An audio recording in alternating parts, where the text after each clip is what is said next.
I'm Bartley Kives. I work for the Winnipeg Free Press and I also write books on occasion. And I've lived in Winnipeg my entire life. So you like Winnipeg? I love Winnipeg, but I'm also incredibly disappointed with Winnipeg sometimes, as are all Winnipeggers. Brian Scott, the photographer I work with on this, he has this wonderful blog called Winnipeg Love Hate. 2 years ago, I was looking at it and I called him up and I said, hey, Brian, would you like to, ever thought of working with me on a book? And he was like, oh, I always wanted to work with you. I'm like, oh, could you have called?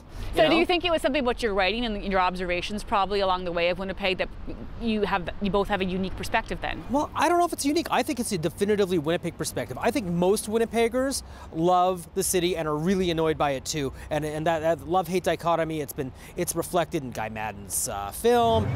In Winnipeg, it's way more fun for us to cross the city using only its back lanes.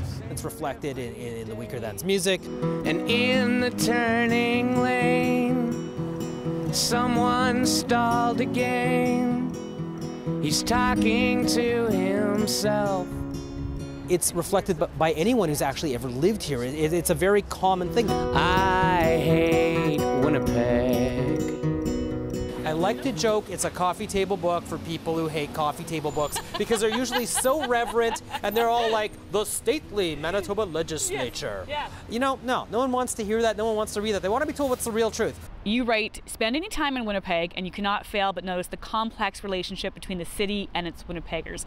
Basically, we love to hate ourselves but hate when anyone else hates on us. Absolutely. If anybody else starts dissing Winnipeg, it becomes a big deal. It's much like the person you are married to, you know.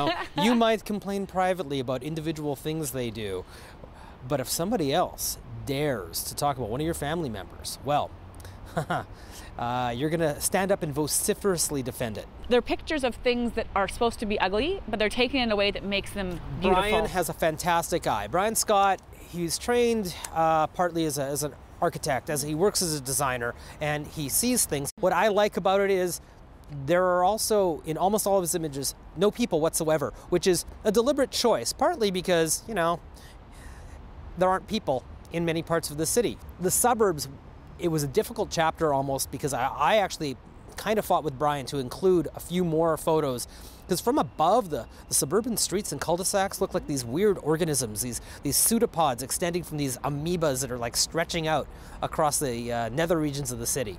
So there is a beauty in that too, much the same way there is a beauty in an abandoned warehouse building.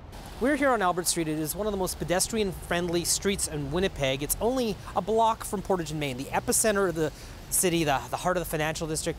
Yet, I look what's across from me right now and I'm just astounded. We have the St. Charles Hotel, a heritage building that has been sitting vacant with a vague plan to convert it into some form of boutique hotel. Next to it, the Albert Street business block is gone. That did contain the remnants of one of Winnipeg's oldest houses. And yeah, Winnipeggers walk by here and they think, you know, this isn't good enough. We're a block from Portage and Main, the epicenter of the commercial district, the most famous intersection in the city.